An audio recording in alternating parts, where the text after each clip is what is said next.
Hey guys, how's it going? Hope you're doing well. My name is Crown, and today I'm going to read you some very interesting stories that I hope that you're gonna love. And now, without further ado, let's go!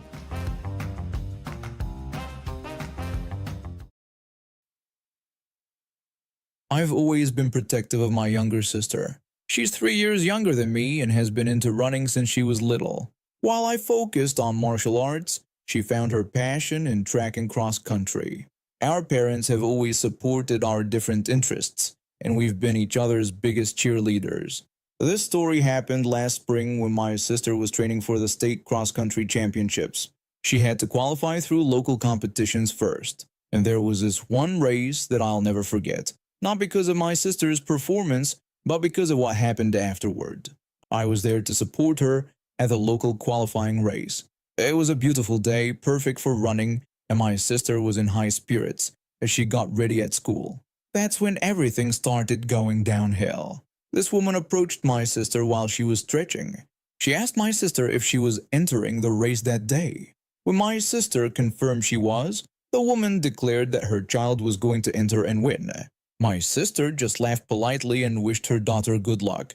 That's when things got weird. The woman started screaming, accusing my sister of laughing at her daughter and questioning if my sister thought her daughter wasn't eligible to race. My sister tried to calm her down, explaining that she'd never even seen her daughter. This only made the woman more furious. She started ranting about how my sister must think she's too popular to know her daughter. When my sister attempted to ask her to lower her voice, the woman screamed at her not to tell her what to do. My sister tried to leave, explaining that her ears were sensitive to loud noises. That's when the woman made her first threat. She told my sister that if she didn't let her daughter win, she would break her leg. My sister just brushed it off with an "okay, whatever," and walked away. Just before the race began, my sister was warming up when she noticed this woman giving her death stares. Being the kind person she is, my sister actually went up to ask what was wrong. The woman repeated her threat, pointing to her daughter and insisting that my sister better let her win, or she'd break her leg. My sister tried to defuse the situation by calmly agreeing, but this just made the woman angrier about my sister's attitude. My sister just said okay and walked away, while the woman responded by giving her the middle finger. The race started, and my sister took the lead right from the beginning. It was a 2-kilometer cross-country course, and she was in her element. I watched proudly as she maintained her lead and crossed the finish line first. After congratulating her, I told her I was going to grab some snacks and asked her to wait for me. That's when everything went completely sideways. When I returned about 5 minutes later, I found my sister crying in pain on a bench, her leg bleeding. A bystander quickly filled me in on what had happened. The woman had stormed up to my sister, screaming about how dare she win the race and upset her daughter, questioning if my sister had any feelings at all. Her daughter tried to calm her down, whispering that it didn't matter, but the woman insisted it did matter. She brought up the popularity thing again and accused my sister of disrespecting her daughter. When my sister tried to calm her down again, the woman just got more enraged, telling her not to dare tell her what to do. Then she actually grabbed my sister and threw her down onto some rocks. There was a loud snap when my sister's leg hit the ground. The woman looked satisfied and mockingly told my sister to enjoy the state cross-country meet. Through her tears and pain, my sister asked what the woman's problem was. The woman's daughter helped my sister onto a bench and apologized profusely for her mother's behavior, begging for forgiveness. But her mother just got angry at her too, telling her daughter not to apologize to the witch who didn't let her win. When I heard what happened, I asked someone to call an ambulance since my phone was in the car. Then I walked up to this woman and punched her as hard as I could. She went down immediately. The police and ambulance arrived shortly after. I had to pay a fine for punching her, but it was worth it. During their investigation, the police found drugs in her car, and she was charged with child abuse on top of that. My sister couldn't compete in the state championships because of her broken leg, but our mom took that woman to court. Not only did we win damages for medical expenses and pain and suffering, but the woman ended up serving time for the assault and drug possession. Her daughter went to live with her father, who turned out to be a much more stable parent. After graduating with my business degree and finding the job market completely saturated, I ended up taking what I thought would be a temporary position at a pet insurance company's customer service department. 2 years later, I was still there, handling calls from pet owners who ranged from absolutely delightful to completely unhinged. Anyone who's worked in customer service knows it's not for the faint of heart. You're basically a human punching bag for things completely outside your control. Accounting made a mistake, you get yelled at. Policy writers change something, that's somehow your fault too. But nothing could have prepared me for my encounter with what I now call the Great Policy Cancellation Incident. It started as any other Monday morning. I'd already handled 3 calls about premium increases and one about a declined claim when my phone rang again. I answered with my usual cheerful greeting, introducing myself and offering assistance. The response I got was an immediate huff and an aggravated tone that made me want to pour myself a stronger coffee. The woman, who I'll call Karen, snapped at me about how long she'd been waiting and demanded to switch her policy immediately. I politely asked for her policy number, which she rattled off like she was firing bullets. I pulled up her file and saw she had a large senior dog who'd been to the vet just the day before. Karen immediately launched into complaints about how useless her current policy was, explaining that it didn't cover what her aging dog needed anymore. She insisted on switching to a better policy. I took a deep breath, already knowing where this was heading. I carefully explained that while I could help her explore other policy options, any condition diagnosed during yesterday's vet visit would be considered pre-existing and wouldn't be covered under a new policy. There was a pause, and I could practically hear her blood pressure rising through the phone. She began arguing, insisting that she needed all of her dog's conditions covered, everything, and demanded that I make it cheaper too. I calmly explained her options. She could either keep her current policy, which covered several conditions for her dog, or switch to a new policy. However, I made it clear that with any new policy, conditions diagnosed in the past 2 years wouldn't be covered. She accused us of trying to scam her and demanded that we switch her policy while covering everything. I apologetically explained that I didn't make the rules and that these were our standard policy terms across the industry. What followed was a string of profanity that would make a sailor blush. I quietly turned down my headset volume and checked my phone messages while she ranted. It's a little-known secret that customer service representatives perfect the art of selective listening during these tirades. Finally, she screamed at me to cancel the policy, calling me a witch before hanging up. The line went dead, and I smiled. She'd just made a crucial mistake. We were required by law to cancel policies when requested by customers, even if they were shouting it in anger. I documented the call, included her exact words, and processed the cancellation. Not even 5 minutes later, I saw my colleague flinch as they answered their phone. I knew immediately who it was and motioned for them to transfer the call to me. I greeted her with the same cheerful tone as before. Karen immediately started yelling, identifying me as the person who canceled her policy. I confirmed that I had indeed processed the cancellation as per her request during our previous call. She tried to claim she hadn't given permission, but I reminded her of her exact words. This only made her angrier, and she demanded that I reinstate the policy. I had to explain that once a policy was canceled, we couldn't reinstate it, but offered to help her set up a new one. She grudgingly agreed, grumbling her acceptance. I started the new policy application process, making sure to follow our script word for word. When I reached the part about pre-existing conditions, explaining that nothing diagnosed or treated in the past 2 years would be covered, she interrupted to ask about her dog's previous conditions. She wanted to know if those would still be covered. I had to break the news that since the previous policy was cancelled, all of her dog's medical history would now be considered pre-existing conditions. The explosion that followed was spectacular. She demanded to speak to my manager, which I'd anticipated. I'd already briefed my manager on the situation, and they were ready.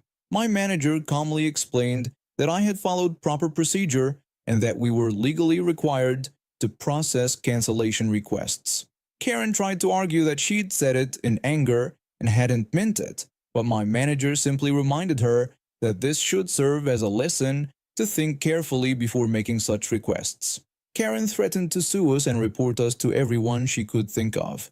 My manager calmly told her that all our calls were recorded, including her explicit cancellation request, suggesting this might be a good reminder to think before speaking in the future. She tried to get coverage with other pet insurance companies, but of course they all had the same pre-existing condition clauses.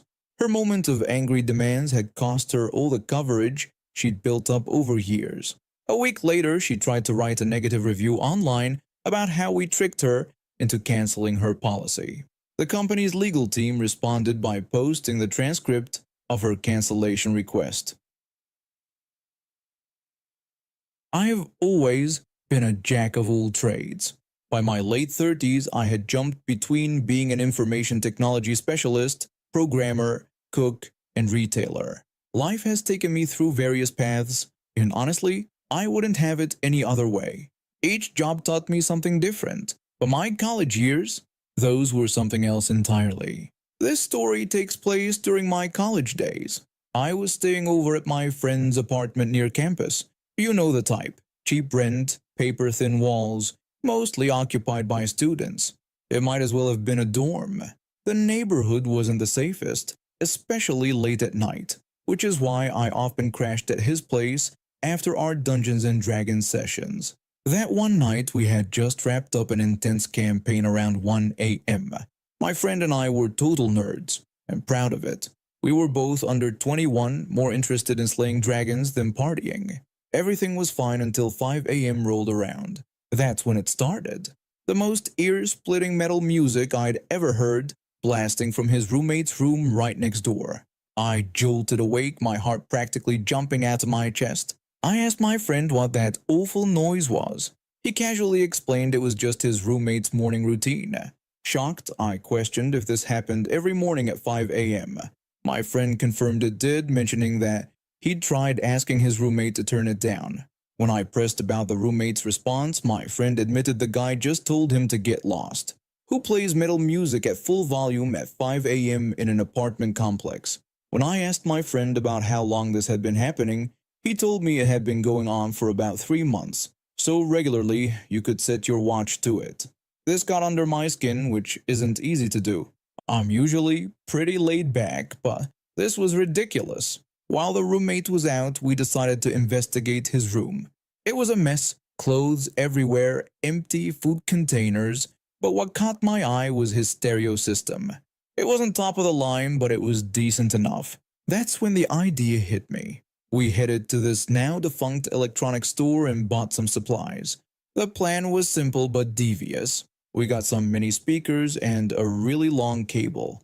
While he was out, we carefully ran the cable under his carpet and connected it to his stereo's output channel, placing the speakers right under his pillow.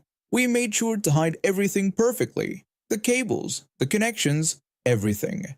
But the crown jewel of our plan was a microphone. We waited until he came home and went to bed. Thankfully, he was a heavy sleeper. Once we were sure he was out cold, we snuck back in and turned his stereo to maximum volume. The speakers under his pillow were ready to go. I checked with my friend if he was ready, and he gave me the green light to proceed. We positioned the microphone near his head and connected it to the system. For those who don't know, when you put a microphone too close to speakers playing its own input, it creates this horrible feedback loop. Now imagine that, but right under your pillow at full volume. The screech that erupted was legendary. It wasn't just loud, it was like a banshee had possessed his stereo system. The roommate jumped so high he practically hit the ceiling. He stumbled around his room, hands over his ears, trying to figure out what was happening. He shouted in confusion, demanding to know what was going on. My friend innocently responded by asking if the volume was too loud, claiming he was just getting ready for his day. He couldn't hear properly for the next day. Every conversation became a comedy show, with people talking normally and him constantly asking them to speak up because he couldn't hear them. He never played his metal music at 5 a.m. again. The security company I worked at mainly handled cash services. You know, those armored trucks you see delivering money around town. The branch I worked at was pretty small, just a handful of routes and people. Within 2 years, I somehow became the most senior person there. That should have been a warning sign, but I actually enjoyed it. The boss and I got along great, and the small team made it feel like a tight-knit group. My seniority earned me a whole 60 cents more per hour than everyone else. Wow, right? Everything was going smoothly until this guy showed up. He'd worked with us about a year ago and wanted to come back part-time while keeping his other full-time job. The boss was thrilled about it. He excitedly told me how perfect it was since the guy already knew our procedures and we could use the extra help. I agreed it sounded good and asked when he'd start. The boss said next week and assured me nothing would change with my schedule. That lasted about 3 weeks before everything went sideways. I started noticing my schedule getting shorter and shorter. Instead of my usual 5 days, I was down to 4, and they were all shorter routes. I couldn't even hit 40 hours anymore. When I tried talking to the boss about it, his response floored me. I brought up how my hours had been cut significantly and asked what was going on. He brushed it off, saying they were just trying to accommodate everyone's schedule, like it was no big deal. When I mentioned that I couldn't pay my bills on these hours, he got smug. He told me I was welcome to look for other work if I was unhappy, but claimed I wouldn't find anything better in this area. The smug look on his face when he said that lit a fire under me. I started job hunting that same day. For 2 weeks, I kept quiet and played nice while sending out applications. Then this Monday, I got exactly what I needed. A job offer paying over $1 more per hour, working from home with guaranteed 40+ hours and consecutive days off. When I handed in my notice, the boss's face went through about 5 different emotions in 10 seconds. He couldn't believe I was serious and demanded to know where I'd find better than this. I just smiled sweetly and slid my offer letter across his desk, telling him I'd already found it, and this was my 2 weeks' notice. He started stammering about needing me there and asked who would cover my routes. I simply told him that sounded like a management problem, not mine. They tried to punish me by putting me on driver duty for my last 2 weeks, letting the new guy get more experience. They thought they were sticking it to me, but they actually gave me the easiest job, just driving from stop to stop while someone else does all the heavy lifting. Yesterday, I overheard the boss on the phone with corporate, practically begging for approval to increase the starting wage because nobody was applying for my position. Turns out nobody wants to risk their life transporting millions in cash for barely above minimum wage. Who would have thought? The part-timer who needed my hours, he quit after 3 weeks because the schedule was too demanding. Now the boss has to cover my routes himself because they can't find anyone willing to work for what they're offering. This morning, my boss tried one last time. He suggested we could work something out and offered to match my new job's offer. I told him I'd already signed the contract and that it wasn't just about the money anymore. When he asked what that was supposed to mean, I explained that I'd learned something valuable here. Loyalty means nothing if it only goes one way. Tomorrow's my last day, and I'm looking forward to sleeping in on Monday while the boss scrambles to cover my route. And now we have reached the end of today's stories. Thank you for watching, and see you next time.